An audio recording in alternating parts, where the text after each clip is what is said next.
Hello everyone, it's Magic here, and today I'm bringing you 2023 memory cards guide for Sony A7RV specifically for photography. I made a video like this for Sony A7 IV, so if you own Sony A7 IV you can check it out right here.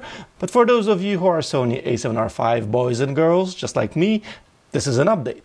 And this video is not sponsored by anyone, so make sure to check out my education website with my Flash for Wedding Photographers course and my presets. So the cards I've been using to test the Sony A7RV and the ones that I've been actually using with the camera are Sony TUF cards. And there's I have a bunch of them, bunch of different types of Sony TUF cards, and most of them I bought myself. There's maybe some that I got at some events and stuff like that, but most of them I just bought with my personal money.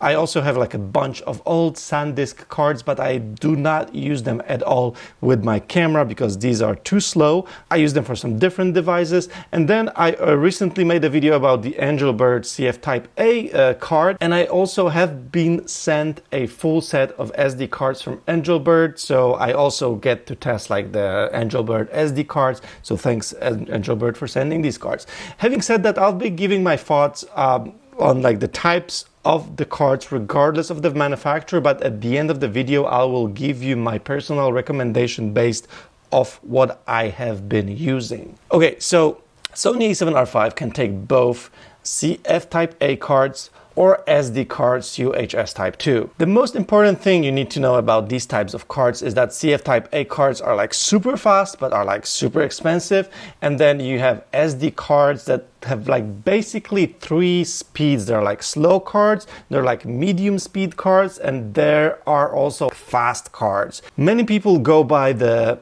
video classes of the cards, which are V30 slow cards, V60 medium speed cards, and V90 fast cards. I prefer to use the right speeds of the cards, specifically for photography as well. I think that's more helpful and give you a better insight. So the slow cards is going to be anything around 100 megabytes per second of write speed. Medium speed cards is going to be everything around 150 megabytes per second of the speed, and the fast cards are going to be 300 megabytes per second of write speed. All type of memory cards have both write speeds and read speeds. So write speeds are the more important ones, specifically in camera, because these are the speeds that determine how quickly your camera can record the files onto the card and then clear the buffer as well. So how many photos you can take in a row. If you are experiencing slowdowns when you're taking photos, so you're taking photos and then you have to wait for your camera, it means that your card is just too slow. It has too slow write speed for your needs. The other speed, the read speed, is the one that determines how fast you can read data from your card in order to copy the data, so photos from your card through the memory card reader to your computer. So if you're experiencing long times of copying your files from your card to your computer, it might mean that it is a memory card fault. It's too slow of read speed, but it also could be a card reader, a cable, or actually a hard drive that you have. So there's more factors in the read speed department of your card.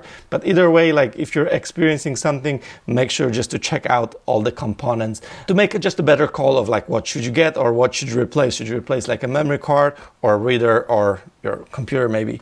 Okay, one more important thing I need to mention, I mentioned that in the previous video as well, is that some of the manufacturers, they don't put the right speed printed on the card. You need to go to the details of the card to actually know what is the right speed. Specifically these SanDisk one, the black ones, they put only one number. So the current generation of the slowest Extreme Pro card from SanDisk has printed 200 megabytes per second, but that's only the read speed. The write speed is still 95 it's been for years, meaning this card is super slow. Also, Angelbird memory cards, they just print the read speed, so make sure to check the write speed if you want to benefit from how your camera operates with the memory card. Having said that, I do not recommend the slowest SD cards, meaning V30 or 100 megabytes per second write speeds for Sony A7RV. I do not recommend cards like this. It's going to be painfully slow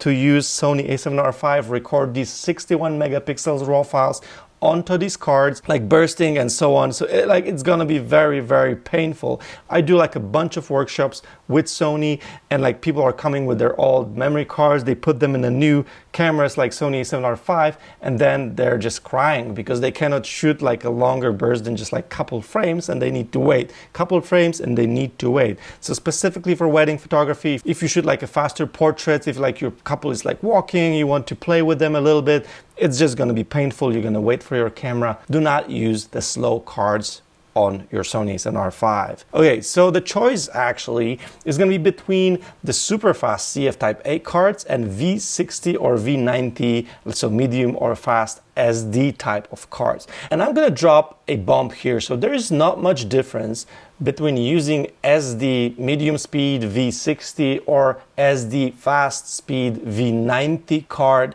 in your Sony A7RV for photography.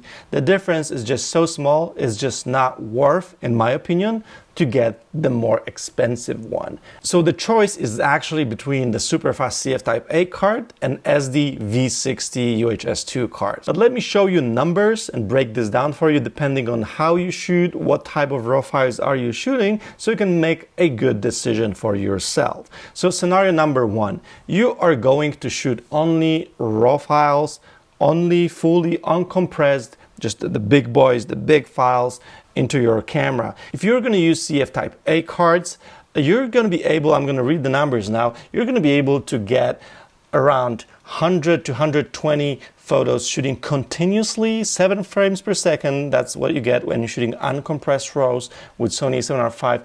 And if you do those 100 to 120 photos in a one RAW and then you stop pressing your shutter, it's going to take 7 seconds for camera to clear the buffer, meaning after 1, 2, or 3 seconds, actually you can start shooting again, because like 3 seconds your buffer is going to be half clear already. So that's like super fast. You can like shoot those big files really quickly, getting them on your card, and then the buffer is clearing super fast. And then if you use the SD cards, so if you use the fastest cards, in my case I use both Sony TAF G and the Angelbird V90.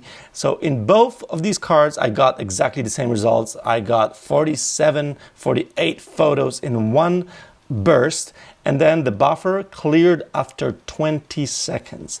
So that's the half of the photos that I was able to get with the fastest CF Type A cards. So that's quite of a difference, and also like the time of clearing the buffer is like 3 times slower. So you can definitely feel the difference here. But here's the thing, if I use the medium speed cards, so I use Sony TAF M cards and I use the Angelbird V60 cards, I got 45 photos. So instead of 47, I got 45, and the buffer cleared 25 seconds after I stopped pressing the shutter, meaning just 5 seconds longer than the fastest cards. That is why I feel like the V90 versus V60, so the difference between how many photos you get and how long do you wait for the buffer to clear is just so small that is not worth the difference in price. That is 3 times more for the faster card versus the medium speed card. The crazy difference of the pricing. Definitely the bigger difference was when using CF Type A cards. Okay, let's break this scenario number 2 now. So you are not shooting uncompressed, you're shooting compressed. I'm shooting compressed RAWs, and I also shoot lossless medium RAWs. So I also checked this with this camera and like the cards that I have.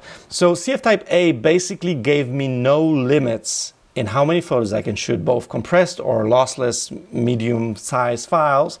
I could just shoot until the card is just like fully packed with RAWs. So no limit whatsoever.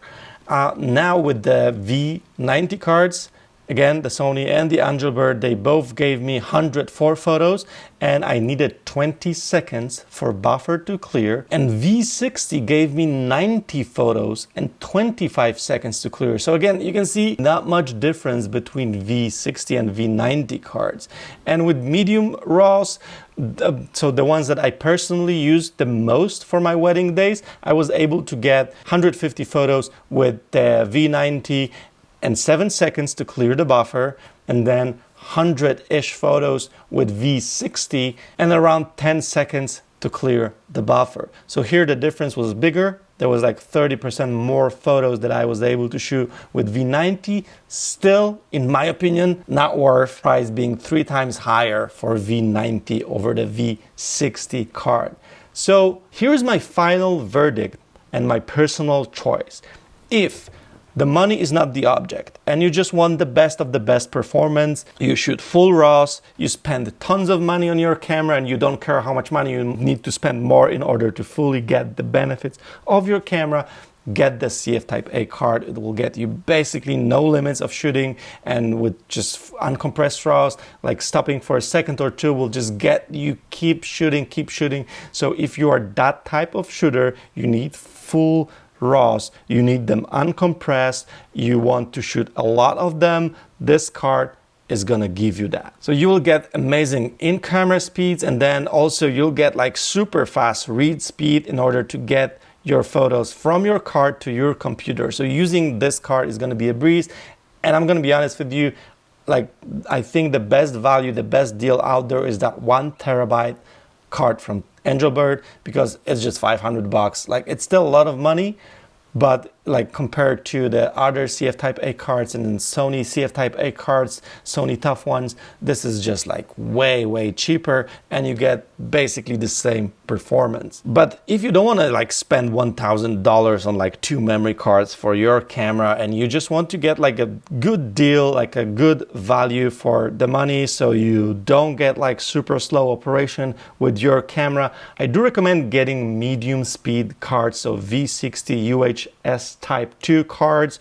Like, the manufacturer doesn't matter in terms of performance. Most of the major manufacturers will give you like the same or similar results to what I got. You can go with whatever you trust. You can go with SanDisk, you can go with Sony, you can go with Angelbird, Lexar. There's like so many of these major brands that you can go with. My personal recommendation is the Sony Tough, because the price difference between the Sony Tough and the other ones is like $20 or $30, and you get the card that is indestructible. You can literally flush this card in the toilet and then recover from sewers, and it will still freaking work. If you never had this card in your hand, just listen to the sound of the card just dropping on the glass.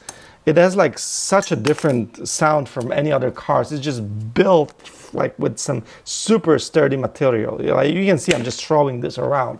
I bet you wouldn't throw your SanDisk or regular cards around, and I wouldn't throw any of the other cards around. This one just gets my recommendation. If you don't want to spend like those $30 more because you need like multiple cards, maybe get one like this and one with the other type. I had a good times with these Angelbirds, and since I got them, I actually going to be using them on some of my cameras, on my video cameras and so on. So I haven't had any problems with them. But like, as I said, the manufacturer at the end of the day doesn't matter. Like, pick what you trust, because I probably know a person that had every type of the manufacturer card die. I know people that had Lexars dying, SanDisks dying, Sony dying, Angel, like all of the types of cards. This is just electronics. All of them might die at some point. So make sure you get 2. Make sure to put them in 2 slots of your Sony camera. And if you're taking photos of something important, record simultaneously. Remember, if you want to benefit from the speed of your card, you need to use 2 cards with the same speed. If you're going to use one fast and one slow, you will get the slow operation. Okay, so do not mix the fastest CF Type A card with like a slowest V30 card, because the camera will operate with the speed as you would be using the slow card. That's it from me. Let me know down in the comments what card are you guys using, and thanks so much for watching this video, and I see you guys in the next one very soon. Ciao.